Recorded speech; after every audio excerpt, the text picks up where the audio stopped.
Bienvenue sur la chaîne YouTube de Histoire et Contes d'Afrique. Aujourd'hui, je vais vous raconter l'histoire d'un jeune Kuluna confronté à son exécution imminente. Voici son testament. Moi, Makonda, connu dans les rues de Kinshasa sous le surnom de « le Cobra », membre des Kuluna, je prends la plume pour rédiger ces mots en guise de testament, peut-être le seul acte sincère de ma vie. Alors que je fais face à mes derniers instants, je sens le poids de mes erreurs écraser mon cœur.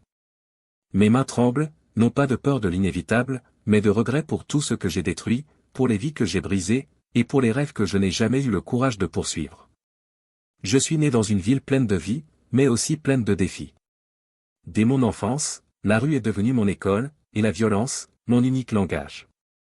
À chaque pas, je croyais me construire une identité forte, mais tout ce que j'ai bâti était une prison invisible, celle d'un homme enfermé dans ses propres choix. Être un Kuluna m'a donné l'impression d'avoir du pouvoir, mais aujourd'hui, derrière ces murs de béton, je réalise que c'était une illusion. Je ne cherche pas à justifier mes actes, car rien ne peut excuser le mal que j'ai causé. Mais avant de quitter ce monde, je ressens le besoin de me confier, d'exprimer ces pensées qui m'ont rongé dans le silence de ma cellule. Ce testament est ma tentative de laisser derrière moi autre chose que de la peur et du chaos. À ceux que j'ai aimés, à ceux que j'ai trahis, et à ceux qui m'ont haï, ce texte est pour vous. Si mes mots peuvent encore avoir un sens, qu'ils servent à avertir, à réconforter ou, peut-être, à pardonner. Voici mes dernières paroles, celles d'un homme brisé, mais qui espère encore qu'une lumière existe quelque part au bout de ce chemin sombre. À ma mère, Maman Galula. Maman, je n'ai pas assez de mots pour exprimer mes regrets envers toi. Tu m'as donné la vie, tu m'as élevé avec tout l'amour que tu pouvais offrir, malgré nos conditions difficiles. Je revois encore ton visage fatigué, marqué par les sacrifices que tu faisais pour nous nourrir, pour nous garder en vie. Mais moi, ton fils, je t'ai rendu ces sacrifices en larmes et en douleur. Chaque fois que tu me suppliais de changer, que tu priais pour moi, je t'ignorais, croyant que j'étais trop fort pour écouter. Aujourd'hui, je comprends que ma force n'était qu'un masque, et que ta sagesse aurait pu me sauver si je l'avais écouté. Je sais que mon nom a couvert notre famille de honte. Je sais que ma vie a été une source de souffrance pour toi. Je voudrais effacer cette douleur, mais il est trop tard. Maman, tout ce que je peux te demander, c'est de me pardonner. Je pars bientôt, mais je veux que tu gardes dans ton cœur l'enfant que j'étais avant de sombrer, celui qui courait vers toi pour se réfugier dans tes bras. À mon père. Papa, ton absence a laissé un vide que j'ai cherché à combler dans les mauvaises directions. Je ne t'ai pas connu comme un fils devrait connaître son père, mais je t'ai reproché tant de choses dans mon cœur. Aujourd'hui, je veux te pardonner et te libérer de ce fardeau. Peut-être que ton absence a guidé mes pas vers l'obscurité, mais je ne t'en veux plus. Si là où je vais je te retrouve, j'espère qu'on pourra se parler comme père et fils, enfin. À vous, ma famille, je laisse mon amour, même s'il arrive trop tard. Puissiez-vous trouver la paix que je n'ai jamais su vous donner. À mes frères de rue. À vous, mes frères, ceux avec qui j'ai marché dans les ruelles poussiéreuses de Kinshasa, ce testament est aussi pour vous. Ensemble, nous avons partagé des jours sombres et des nuits plus noires encore. Vous m'appeliez « le Cobra », un surnom qui symbolisait la peur et le respect, mais aujourd'hui, ce nom résonne dans mon esprit comme un écho vide. Ce pouvoir que je pensais posséder n'était qu'une illusion, et cette vie que nous avons embrassée, cette violence qui nous a soudés, n'a fait que nous consumer de l'intérieur. Je me souviens des premiers jours, de nos rêves d'enfants transformés par la brutalité des rues. Nous avions faim, pas seulement de nourriture, mais de reconnaissance, de respect, de quelque chose qui pourrait nous faire sentir vivants dans un monde qui semblait nous avoir oubliés. La rue est devenue notre maison, le gang, notre famille. Nous étions jeunes et en colère, et nous pensions que la violence était notre seule réponse, notre unique arme contre un système qui nous laissait pour compte. Mais aujourd'hui, depuis cette cellule, je vois les choses différemment. Nous étions des enfants perdus, manipulés par une société qui ne nous offrait rien d'autre que le désespoir. La violence nous semblait être une solution, mais elle n'a fait que creuser nos tombes. Regardez où cela m'a mené, derrière ces murs, je suis devenu l'ombre de ce que je voulais être. Et vous, mes frères, vous êtes toujours dehors, mais pour combien de temps encore? Chaque coup de machette, chaque cri de peur, chaque goutte de sang versé nous rapproche un peu plus de cette fin que je m'apprête à affronter. Je ne vous écris pas pour vous juger, car j'étais l'un des vôtres. Je vous écris pour vous alerter, pour vous supplier de quitter cette vie avant qu'il ne soit trop tard. Nous avons cru que la rue était notre territoire, mais elle nous appartient aussi peu que la liberté que nous pensions conquérir. Le pouvoir que nous cherchions ne nous a jamais vraiment appartenu, c'était une illusion qui a fait de nous des esclaves de la peur et de la haine. Mes frères, il y a encore du temps pour changer. Le monde ne vous offrira peut-être pas une autre chance, mais vous pouvez la créer vous-même. Trouvez une autre voie, même si elle semble plus difficile au début. La rue ne vous aime pas. La rue vous avale et vous recrache sans pitié. Regardez autour de vous, combien de nos frères sont tombés, emprisonnés, ou enterrés trop jeunes. Combien d'entre eux ont laissé derrière eux des mères en larmes, des enfants orphelins, et des histoires sans fin. Moi, Maconda, surnommé « le Cobra », je vous le dis avec toute la sincérité de quelqu'un qui voit sa fin arriver, il n'y a rien de glorieux dans cette vie que nous avons menée. Elle ne mène qu'à la douleur, à la destruction et, finalement, à la mort. Je ne veux pas que ma chute soit en vain. Si mes mots peuvent encore avoir un impact, laissez-les vous pousser à réfléchir, à faire un pas en arrière, à choisir un autre chemin. Je sais que ce n'est pas facile. La rue, c'est tout ce que nous avons connu. Mais il y a une vie au-delà de cette violence, une vie que nous avons ignorée, trop occupée à survivre. Trouvez cette vie, saisissez-la avant qu'elle ne vous échappe. Si vous avez encore une famille, retournez vers elle. Si vous avez encore des rêves, poursuivez-les. Brisez ce cycle avant qu'il ne vous brise, comme il m'a brisé. Adieu, mes frères. Je pars seul, mais j'espère que mes paroles vous accompagneront et vous guideront vers une vie meilleure. À mes victimes.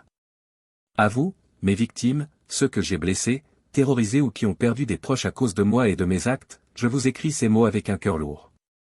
Aucun mot ne suffira à réparer ce qui a été détruit, et aucune excuse ne pourra effacer les cicatrices que j'ai laissées. Pourtant, depuis cette cellule où je fais face à ma propre fin, je ressens le besoin profond de m'adresser à vous. Je ne sais pas vos noms ni vos visages, mais je porte en moi le poids de votre douleur. Chacun de mes gestes violents, chacun de mes actes de brutalité a laissé une marque, et ces marques hantent désormais mes nuits. Je ne cherchais pas à voir l'humanité dans vos yeux lorsque je vous ai fait du mal. Vous n'étiez que des cibles, des moyens pour moi de prouver ma force ou d'imposer ma peur. Mais aujourd'hui, je comprends que chaque coup porté était une blessure non seulement pour vous, mais aussi pour moi-même, une déchirure dans mon âme que je n'ai jamais su réparer. À ceux que j'ai blessés physiquement, je sais que vos corps portent encore les traces de ma folie. À ceux qui ont perdu un être cher à cause de moi, je ne peux qu'imaginer l'immensité de votre chagrin. Je comprends que ma mort ne vous rendra pas ce que vous avez perdu, ni ne pourra effacer les moments d'horreur que je vous ai infligés. Mais je vous dois ces mots, même s'ils arrivent trop tard, je suis désolé. Je ne mérite pas votre pardon, et je n'oserais pas vous le demander. Ce que je vous demande, c'est de ne pas laisser ma violence voler davantage votre vie. Ne laissez pas la haine que j'ai semée continuer à grandir en vous. Si mes actions ont détruit quelque chose en vous, je prie pour que vous trouviez un jour la force de reconstruire. Pas pour moi, mais pour vous, pour ceux qui vous aiment, pour ne pas laisser ma noirceur vous dévorer comme elle m'a dévoré. Dans cette cellule, j'ai appris à réfléchir à mes actes. Chaque visage que j'ai effacé dans ma mémoire revient aujourd'hui me hanter. Les cris que j'ai ignorés résonnent encore dans ma tête. Les larmes que je n'ai pas vues coulent aujourd'hui dans mon cœur. Je suis un homme brisé, et cette destruction, je l'ai moi-même provoquée. À vous, mes victimes, je dédie cette dernière pensée, que ma chute serve d'exemple pour empêcher d'autres comme moi de suivre ce chemin. Je ne peux vous rendre ce que je vous ai pris, mais je peux laisser derrière moi cet avertissement. Aucun pouvoir, aucune vengeance, aucune violence ne vaut le prix de l'humanité perdue. Puissiez-vous trouver la paix que je ne vous ai pas donnée. J'espère qu'un jour, d'une manière ou d'une autre, le monde vous apportera la lumière que je vous ai volée. Adieu, et pardonnez-moi, si cela est possible. À Kinshasa ma ville. Kinshasa, ma ville, ma mère, mon berceau. Toi qui m'as vu naître et grandir, toi qui m'as offert tes rues comme terrain de jeu, puis comme champ de bataille. Je t'écris ces mots en guise d'adieu, car je vais bientôt te quitter, mais tu resteras à jamais gravé dans mon cœur, à la fois comme une bénédiction et une malédiction. Kinshasa, tu es une ville de contraste, où la beauté et la douleur cohabitent à chaque coin de rue. Tes marchés bourdonnants, tes avenues bondées, tes quartiers oubliés où la vie se bat chaque jour pour exister. J'ai grandi dans ton ventre, me nourrissant de tes joies simples et de tes peines infinies. Mais au lieu de devenir un de tes bâtisseurs, je suis devenu un de tes destructeurs. Je t'ai trahi, Kinshasa. Moi, ton fils, je n'ai pas su te rendre ce que tu m'as donné. Au lieu d'apporter ma pierre à ton édifice, je l'ai brisé pierre par pierre. Tes rues, je les ai inondées de peur. Tes enfants, je les ai blessés, directement ou indirectement. Et aujourd'hui, je paye le prix de cette trahison. Mais Kinshasa, toi qui es forte, toi qui as survécu à tant de tragédies, je te supplie de ne pas perdre espoir. Ne laisse pas tes enfants se perdre comme je me suis perdu.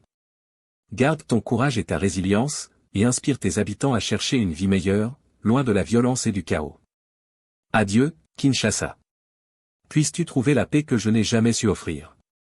Et puisses-tu continuer à être une terre d'espoir, malgré les ténèbres que j'ai semées en toi. Adieu. Dieu Tout-Puissant, je ne sais pas si mes paroles parviendront jusqu'à toi, mais dans ces derniers instants de ma vie, je m'adresse à toi, car je n'ai plus personne vers qui me tourner. Toute ma vie, j'ai marché loin de toi, ignorant tes appels, rejetant tes enseignements, et fermant les yeux sur la lumière que tu as placée dans ce monde. J'ai vécu dans l'obscurité, une obscurité que j'ai choisie, et aujourd'hui, je suis ici, face à la conséquence de mes choix. Dieu, je ne peux nier ma culpabilité. Je suis un homme pécheur, un homme brisé par sa propre violence, un homme qui a trahi non seulement les siens, mais aussi toi. Les actes que j'ai commis sont impardonnables aux yeux des hommes, et je ne peux qu'espérer qu'ils ne le soient pas totalement autant. Je suis venu te demander non pas de m'épargner la mort, car je sais que je la mérite, mais de m'accorder une forme de pardon, une dernière chance de rédemption pour mon âme. Si tu écoutes, Seigneur, vois en moi non pas le criminel que je suis devenu, mais l'enfant que j'étais. Cet enfant qui te cherchait sans savoir comment te trouver, cet enfant qui rêvait de devenir un homme juste, avant que la rue ne lui vole ses rêves. Regarde au-delà de mes péchés, si cela est possible, et accorde-moi ta miséricorde. Je sais que je pars, mais je ne veux pas partir en vain. Si ma vie a été un exemple de ce qu'il ne faut pas faire, alors faire un avertissement pour les autres. Fais que mes erreurs servent à sauver d'autres âmes perdues. Je dépose mon âme entre tes mains, Seigneur. Fais de moi ce que tu jugeras bon. Adieu. Alors que je fais face à mes derniers moments, je ressens le besoin de laisser quelques dernières volontés, non pas pour moi, mais pour ceux qui restent. Je n'ai plus rien à donner, ni richesse, ni possession, mais je veux que mes paroles soient mon héritage. Qu'elles soient un avertissement, un appel au changement et, peut-être, une leçon pour ceux qui croisent ce chemin sombre que j'ai emprunté. À ma famille. Je veux que vous sachiez que, malgré tout le mal que j'ai causé, je vous ai toujours aimé. Je demande que, lorsque je partirai, vous ne me pleuriez pas comme l'homme que je suis devenu, mais que vous gardiez en mémoire l'enfant que j'étais, celui qui avait encore un sourire sincère et des rêves innocents. Ne portez pas le poids de ma honte sur vos épaules. Ma chute est la mienne seule, et vous n'en êtes en aucun cas responsable. Si possible, je souhaite être enterré simplement, sans cérémonie grandiose, dans un lieu paisible où mon âme pourra, je l'espère, trouver un semblant de repos. Que cette sépulture, si modeste soit-elle, serve de rappel, le chemin de la violence mène à une fin triste et solitaire. À mes frères de rue. À ceux qui, comme moi, ont choisi ou été forcés de vivre dans la violence et le crime, je vous supplie, changez de chemin. Mes dernières volontés sont que vous trouviez une autre voie, que vous ne laissiez pas la rue vous voler votre vie comme elle l'a fait pour moi. Si vous devez retenir une leçon de ma mort, que ce soit celle-ci, la violence n'apporte ni respect, ni liberté, ni bonheur. Elle ne fait que briser les vies, celles des autres et la vôtre. À mes victimes et à Kinshasa. Je ne peux pas effacer les souffrances que j'ai causées, mais je souhaite que ma fin soit un moment de réflexion pour tous. Je veux que mes actes, bien que terribles, soient une leçon pour cette ville. Kinshasa, que mes erreurs servent d'exemple pour éviter que d'autres enfants ne suivent ce chemin. Un message pour la jeunesse. À la jeunesse de Kinshasa, et au-delà, ne laissez pas le désespoir dicter vos choix. Là où il y a des ténèbres, cherchez la lumière. Là où il y a la violence, cherchez la paix. Là où il y a la haine, cherchez l'amour. Ce ne sera pas facile, mais c'est possible. Si je pouvais recommencer, je ferais tout pour emprunter une autre voie. Enfin, je laisse ce testament comme mon dernier acte, une tentative d'apporter un peu de bien dans un monde où j'ai semé tant de mal. Que ma mort serve d'avertissement, et que mes paroles apportent une once de rédemption, si cela est encore possible. Adieu à tous. Dans un petit village niché au cœur d'une vallée fertile, entourée de collines couvertes de végétation luxuriante, vivait une femme nommée Amara. Elle était connue de tous pour sa bonté sans borne et sa capacité à tendre la main à quiconque en avait besoin. Pourtant, derrière son sourire chaleureux se cachait une tristesse profonde. Amara et son mari, Kwesi, n'arrivaient pas à avoir d'enfants. Les années avaient passé, et les regards de pitié ou de jugement des villageois pesaient lourdement sur ses épaules. Un soir, Alors qu'elle méditait seule près du grand baobab sacré du village, Amara fit un vœu. Elle demanda aux forces invisibles de la nature de lui accorder un enfant, quel qu'en soit le prix. Cette nuit-là, un rêve étrange et puissant vint à elle. Une ancienne divinité de la terre, drapée d'un manteau de feuillage et de lumière, se présenta devant elle. Sa voix était douce mais empreinte d'une autorité indiscutable. « Amara, femme au cœur pur, ton appel a été entendu, dit la divinité. La terre te donnera un enfant, mais sache ceci, il viendra sous une forme que tu devras apprendre à chérir. Ta foi et ton amour seront mis à l'épreuve. » À son réveil, Amara se sentit emplie d'espoir, bien que ses pensées soient mêlées d'interrogations. Que voulait dire la divinité? Quelle forme prendrait cet enfant promis? Sans en parler à personne, elle décida de faire confiance au mystère de la vie et d'accepter ce que le destin lui réserverait. C'est ainsi que débuta l'histoire d'Amara, une histoire qui changerait non seulement sa vie, mais aussi celle de tout son village. Les mois qui suivirent le rêve d'Amara furent empreints d'une étrange sérénité. Chaque matin, elle se rendait au champ qu'elle cultivait avec son mari, Kwesi. Elle travaillait la terre avec soin, comme si elle cherchait à tisser un lien profond avec elle. Le souvenir de la promesse de la divinité restait vivant dans son esprit, et bien qu'elle n'en eût parlé à personne, elle sentait que quelque chose de spécial se préparait. Un jour, alors qu'elle récoltait des racines pour le repas du soir, Amara ressentit une sensation inhabituelle dans son corps. Ce n'était pas une douleur, mais une chaleur douce, comme si la vie elle-même s'éveillait en elle. Elle porta la main à son ventre et comprit, avec une certitude inexplicable, qu'elle portait enfin un enfant. La nouvelle illumina son foyer. Kwesi, fou de joie, ne cessa de remercier les esprits de leurs ancêtres. Les voisins commencèrent à remarquer l'éclat nouveau dans les yeux d'Amara et la rondeur naissante de son ventre. Le village tout entier célébra cette grossesse longtemps attendue, bien que certains restassent méfiants face au silence d'Amara sur les circonstances de ce miracle. Les mois passèrent, et le jour tant attendu arriva. Les femmes âgées du village, expertes dans l'art d'aider les mères à donner la vie, entourèrent Amara de leurs chants et prières. Mais au moment où elle s'attendait à entendre les premiers cris d'un nouveau-né, un silence inhabituel envahit la case. Quand l'aînée releva les mains, ce n'était pas un enfant qu'elle tenait, mais une igname, luisante et parfaitement formée, enveloppée dans une fine couche de terre humide. Les murmures d'étonnement se transformèrent rapidement en exclamations de peur et de confusion. Une femme murmura qu'il s'agissait d'une malédiction.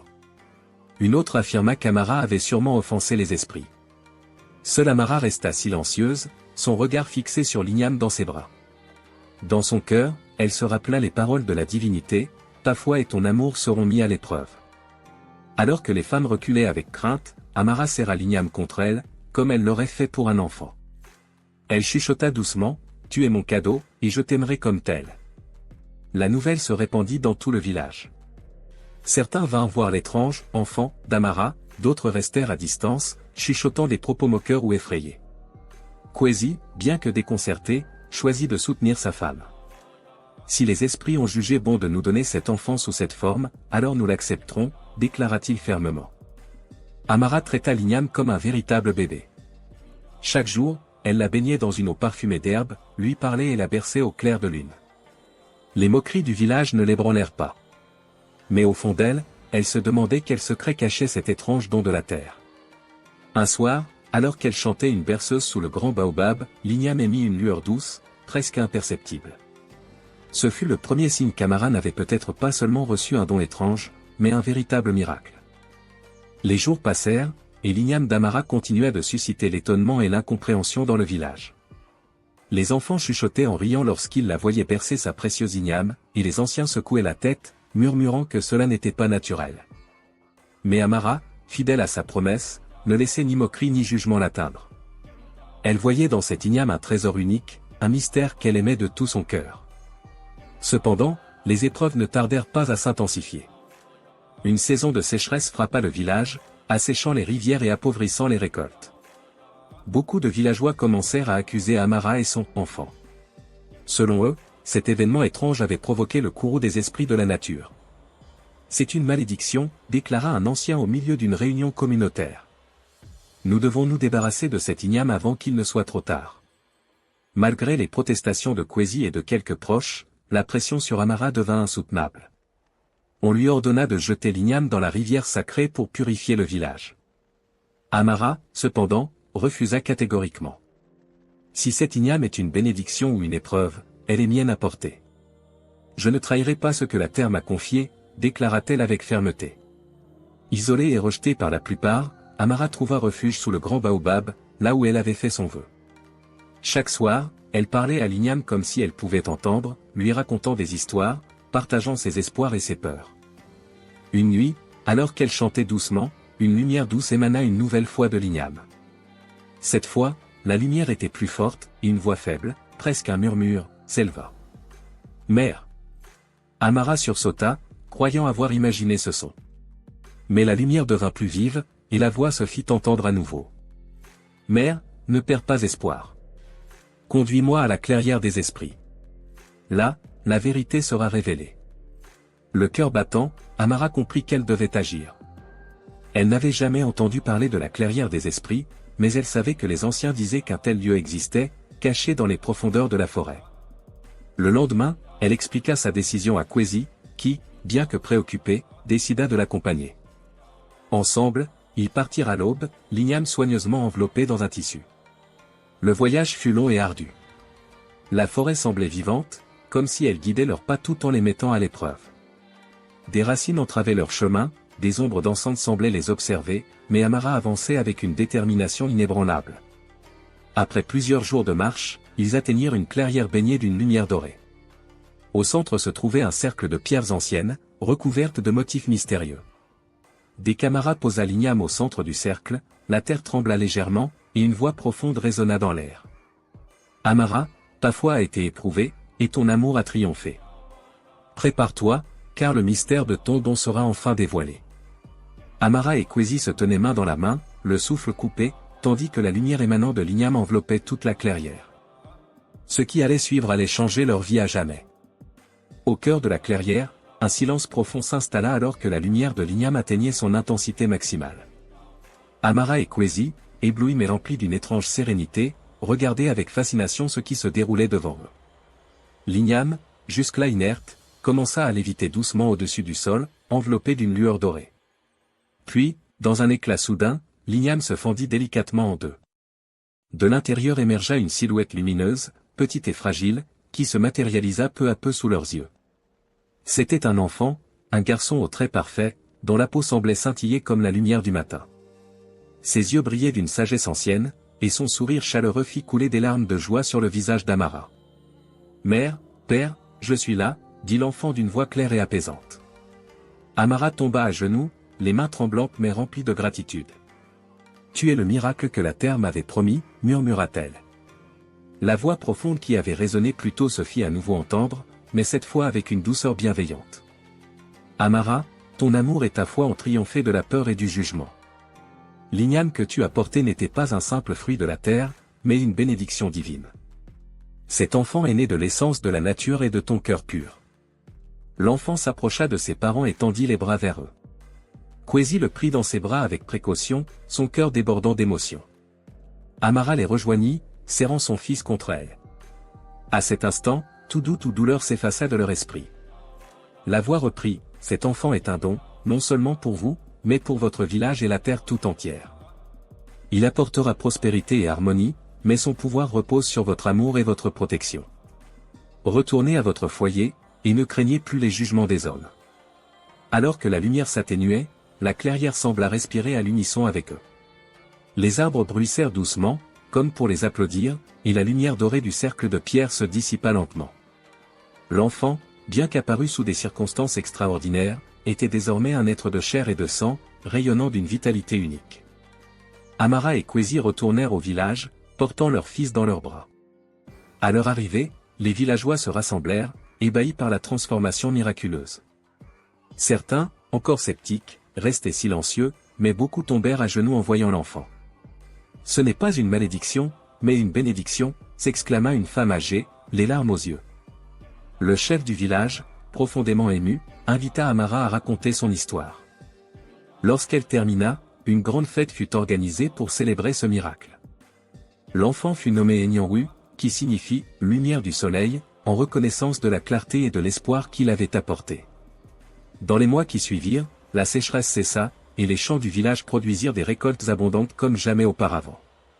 L'amour et la foi d'Amara étaient devenus une leçon pour tous. Les bénédictions de la vie prennent parfois des formes inattendues, mais leur vraie valeur réside dans la manière dont on les accueille. Ainsi, Amara, Kwesi et leurs fils vécurent dans une paix profonde, entourés de l'amour et du respect de leur communauté, et leur histoire fut transmise de génération en génération comme une source d'inspiration et de sagesse. Les jours passèrent, et Enyanwu grandit entouré d'amour et de révérence. Son sourire semblait dissiper les ombres des cœurs, et sa présence apportait une harmonie nouvelle au village. Les anciens, qui autrefois murmuraient contre Amara, venaient maintenant demander conseil à l'enfant, fascinés par sa sagesse précoce. Enyanwu montrait des talents extraordinaires. Lorsqu'il marchait dans les champs, les plantes semblaient se redresser, pleines de vie. Il n'avait qu'à poser ses petites mains sur un arbre malade pour que celui-ci reprenne vigueur. Le village prospérait grâce à sa présence, et les récoltes, autrefois incertaines, devinrent abondantes, même lors des saisons difficiles. Cependant, Enyanwu ne se contentait pas d'offrir des bénédictions.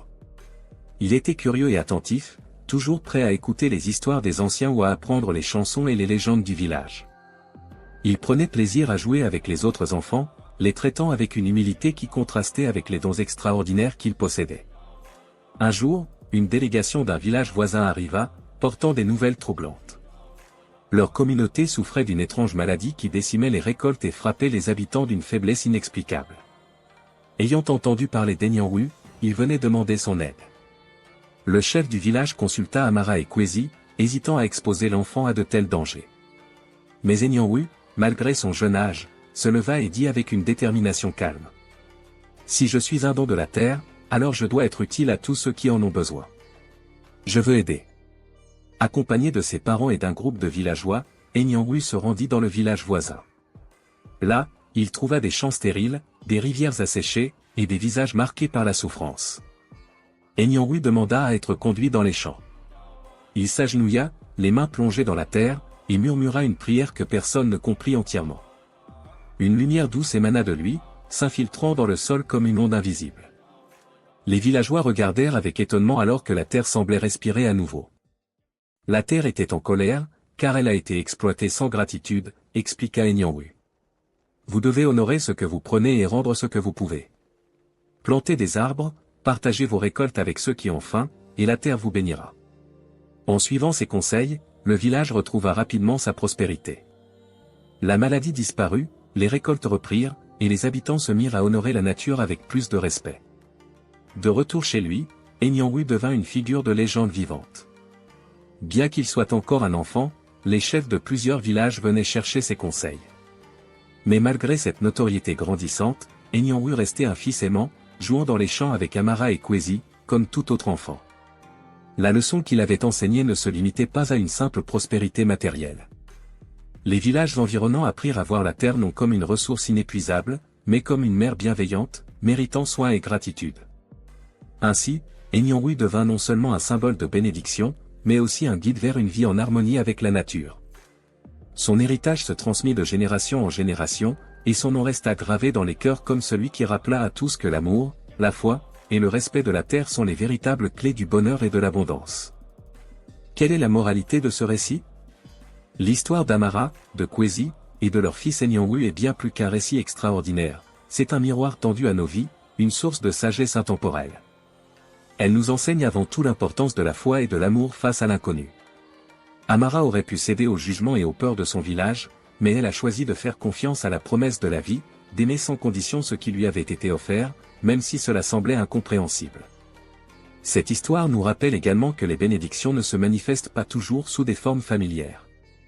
Ce que l'on perçoit d'abord comme une épreuve ou un fardeau peut contenir des trésors insoupçonnés, à condition d'avoir le courage d'y croire et la patience de le découvrir. La transformation de l'igname en un enfant miraculeux illustre aussi une vérité essentielle, la nature est vivante et sacrée. En respectant ses cycles, en agissant avec gratitude et en prenant soin d'elle, nous pouvons en récolter des fruits abondants. Enyanwu a appris au village qu'il ne suffit pas de prendre, mais qu'il faut également donner en retour pour maintenir l'équilibre. Enfin, l'histoire d'Enyanwu nous enseigne que nos dons et nos talents ne sont pas faits pour être gardés pour soi. Ils prennent tout leur sens lorsqu'ils sont partagés avec les autres, pour bâtir un monde plus juste et harmonieux. Ainsi, la légende d'Enyanwu nous invite à vivre avec foi, amour, et respect pour la vie dans toutes ses formes. En cela réside le véritable chemin vers l'abondance et la paix. Il était une fois Moussa Ndiaye, un tirailleur sénégalais connu pour être le soldat le plus malchanceux de l'histoire. Originaire d'un petit village niché au bord du fleuve Sénégal, Moussa était un jeune homme plein d'énergie et d'ambition.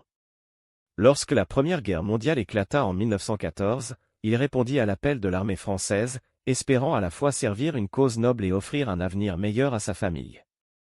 Comme beaucoup de ses compatriotes, il ignorait les horreurs qui l'attendaient sur les champs de bataille. Dès son enrôlement, Moussa montra une détermination exemplaire. Ses camarades se souviennent de lui comme d'un homme courageux, toujours prêt à aider les autres.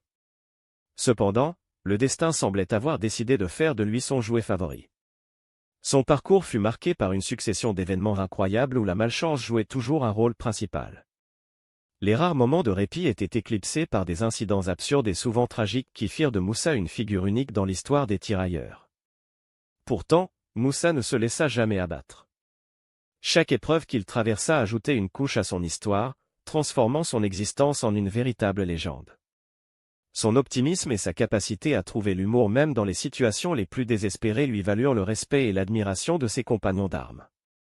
Cette introduction pose les bases d'une histoire où le courage, la détermination et une ironie omniprésente se mêlent pour créer un portrait inoubliable de Moussa Ndiaye. Engagé en 1914 pour servir dans l'armée française pendant la Première Guerre mondiale, Moussa était plein d'espoir et de courage. Malheureusement, la vie allait lui réserver une série d'épreuves qui le rendraient célèbre, mais pas de la manière qu'il avait imaginé. Les débuts difficiles. Dès son premier jour sur le front occidental, Moussa Ndiaye réalisa que la guerre était bien différente de ce qu'il avait imaginé. La réalité des tranchées se révéla être un cauchemar pour cet homme habitué au climat chaud et sec de son village natal. Assigné à un secteur marécageux, Moussa se retrouva rapidement confronté à des conditions insoutenables.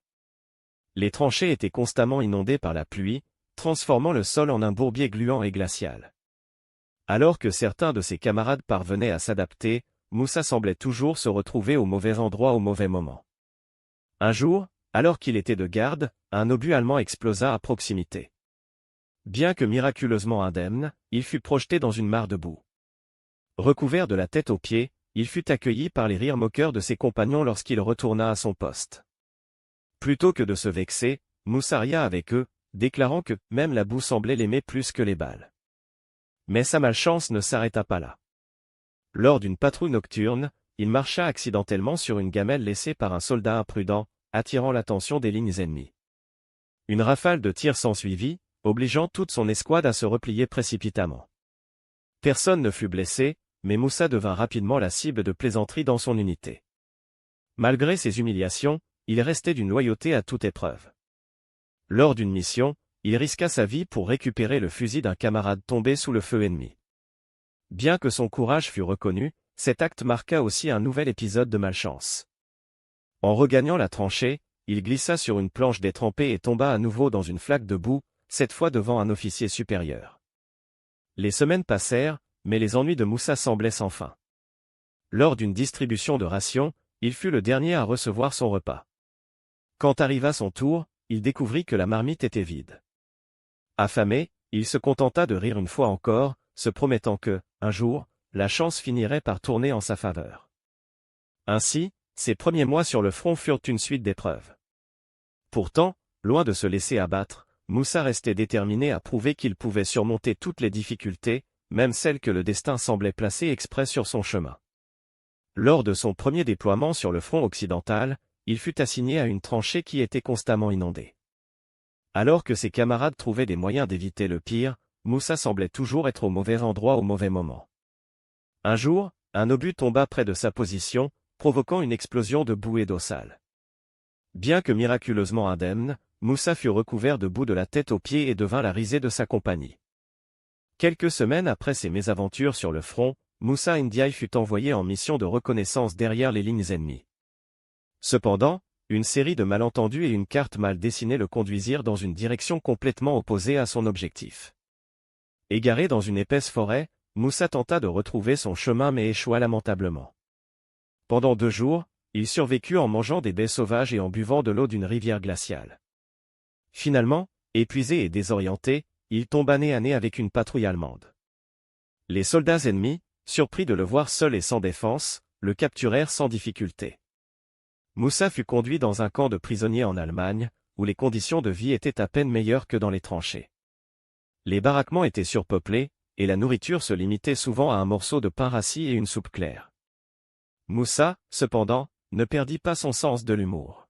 « Au moins ici, je n'ai plus besoin de marcher dans la boue », plaisantait-il avec les autres prisonniers. Mais sa malchance ne le quitta pas. Une nuit, un incendie se déclara dans le dortoir où il dormait. Les flammes se propagèrent rapidement, et les prisonniers durent fuir en toute hâte. Moussa réussit à échapper aux flammes, mais perdit tout ce qu'il possédait, y compris une lettre précieuse d'un camarade contenant une carte de son village natal. Dépité mais vivant, il tenta de se reconcentrer sur une seule chose, survivre jusqu'à la fin de la guerre. Les mois suivants furent marqués par des tentatives infructueuses d'évasion. Lors d'une de ces tentatives, Moussa se cacha dans une charrette de foin, espérant qu'elle le conduirait hors du camp. Malheureusement, la charrette se dirigea directement vers le bureau du commandant, où il fut rapidement découvert. « Je voulais juste voir si l'herbe est plus verte ailleurs », plaisanta-t-il en se faisant ramener dans sa baraque. Malgré les épreuves, Moussa devint une figure emblématique parmi les prisonniers. Il organisait des jeux pour remonter le moral des autres et racontait des histoires drôles sur sa malchance, transformant ses mésaventures en leçons de vie. Son optimisme inébranlable lui valut le respect de ses compagnons et même une certaine sympathie de la part de certains gardes. Finalement, après des mois de détention, Moussa fut inclus dans un échange de prisonniers. Bien que soulagé de quitter le camp, il n'avait aucune idée que son calvaire n'était pas encore terminé. Le train qui devait le ramener sur le sol français dérailla à cause d'une tempête de neige, le laissant coincé dans un wagon froid pendant 3 jours sans nourriture ni eau. Une fois encore, Moussa survécut, convaincu que sa mission dans la vie était de défier toutes les probabilités. Il erra pendant 2 jours avant d'être finalement retrouvé par une patrouille ennemie. Prisonnier de guerre, il fut envoyé dans un camp en Allemagne. Mais son calvaire ne s'arrêta pas là, la nourriture et l'eau s'épuisèrent rapidement, et les températures glaciales mirent à l'épreuve leur endurance physique et mentale. Moussa, fidèle à lui-même, tenta de remonter le moral de ses compagnons en inventant des blagues sur leur situation improbable. Une fois secouru par une équipe de secours, Moussa fut acheminé jusqu'à un camp provisoire, mais son périple vers la France restait semé d'embûches. En route vers Paris, il contracta une sévère grippe qui l'obligea à rester alité plusieurs jours dans une infirmerie de fortune. Même dans cette situation, il garda le sourire, affirmant que les microbes avaient sûrement entendu parler de sa célébrité. Lorsqu'il atteignit enfin le sol français, Moussa espérait être accueilli en héros, mais son retour passa inaperçu. Épuisé et encore convalescent, il dut parcourir à pied les derniers kilomètres pour rejoindre un centre de rapatriement. Là, il fut informé que son régiment avait été déplacé et qu'il devait attendre une nouvelle affectation. Une fois de plus, la malchance semblait poursuivre Moussa comme une ombre tenace. En attendant, il fit la rencontre d'autres tirailleurs sénégalais qui partageaient des expériences similaires, bien que moins marquées par une malchance aussi chronique. Les récits qu'il partagea avec eux devinrent bientôt légendaires. Malgré tout, Moussa se refusait à sombrer dans le désespoir. « Tant que je suis debout, il y a de l'espoir », disait-il souvent. Finalement, après plusieurs mois d'attente et de démarches administratives, il fut rapatrié au Sénégal. Le voyage en bateau fut encore une épreuve, avec des conditions rudimentaires à bord et une mer agitée qui provoqua chez Moussa un mal de mer incessant. Pourtant, lorsqu'il posa enfin le pied sur sa terre natale, il ressentit un immense soulagement. C'était la fin d'un périple aussi absurde que tragique, mais son esprit indomptable avait survécu. Il rêvait de revoir son village natal, ses proches et le fleuve qui avait bercé son enfance. Pourtant, même sur sa terre natale, la malchance semblait le suivre comme une ombre tenace. Dès son arrivée, Moussa fut accueilli en héros. Les habitants du village, curieux de ses récits de guerre, se rassemblèrent autour de lui pour écouter ses histoires. Avec son sens de l'humour caractéristique, il transforma ses épreuves en anecdotes hilarantes, déclenchant des éclats de rire parmi l'assemblée. Mais rapidement, le quotidien de Moussa reprit une tournure qu'il connaissait bien, celle des imprévus et des petits drames absurdes. Un jour, alors qu'il pêchait sur le fleuve Sénégal, Moussa attrapa un gros poisson à main nue. Fier de son exploit, il se retourna pour montrer sa prise à un ami, mais le poisson, dans une dernière tentative de liberté, lui échappa et fit chavirer sa pirogue. Trempé et hilar, Moussa déclara « Même les poissons ne respectent pas les héros de guerre ». Lorsqu'il se lança dans l'agriculture, les choses ne furent pas plus simples. Un matin, en abattant un arbre pour construire une clôture, il calcula mal la direction de la chute. L'arbre s'effondra sur son stock de bois fraîchement coupé, réduisant en miettes plusieurs jours de travail. Loin de s'énerver, Moussa tourna la situation en dérision, « Au moins, je n'ai plus besoin de scier ce bois. » Malgré tout, Moussa demeurait un homme profondément optimiste. Ces mésaventures devinrent une source d'amusement pour tout le village. Les enfants l'appelaient « Moussa l'invincible », car, peu importe les catastrophes, il finissait toujours par s'en sortir avec un sourire. Ces récits, remplis de sagesse et d'humour, inspirèrent plusieurs générations.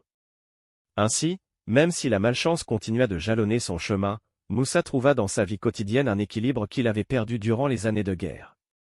En transformant chaque obstacle en une leçon de vie, il devint une légende locale, admiré non pas pour ses exploits héroïques, mais pour son incroyable résilience face à l'adversité.